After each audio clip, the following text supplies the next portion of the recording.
अनुदानित शाळेतील शिक्षक कर्मचाऱ्यांच्या वेतन संदर्भात महत्त्वपूर्ण शासन निर्णय निर्गमित झालेला आहे। काय आहे सविस्तर जाणून घेऊया। तमाम शिक्षक बंधू भगिनींना एकमेकाला हा व्हिडिओ शेअर करा। व्हिडिओ आवडल्यास लाईक करू शकता।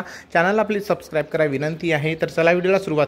राज्यातील अनुदानित खाजगी प्राथमिक शाळेतील शिक्षकांचे कर्मचाऱ्यांचे वेतन पथक मार्फत अदा करण्याखाली तरतूद वितरित करण्यात आलेली आहे। याकरिता शासन निर्णयामध्ये 2024-25 या आर्थिक वर्षात खाजगी प्राथमिक शाळेतील शिक्षकेतर कर्मचाऱ्यांच्या वेतनासाठी 58,65,16 इतकी तरतूद वितरित करण्यात तर 24-25 या आर्थिक वर्षात वितरित करण्यात आलेला निधी अनुदान संवितरण अधिकाऱ्याच्या परिपत्रकामध्ये नमूद अटी शर्तीच्या अधी राहून मान्यता देण्यात आली।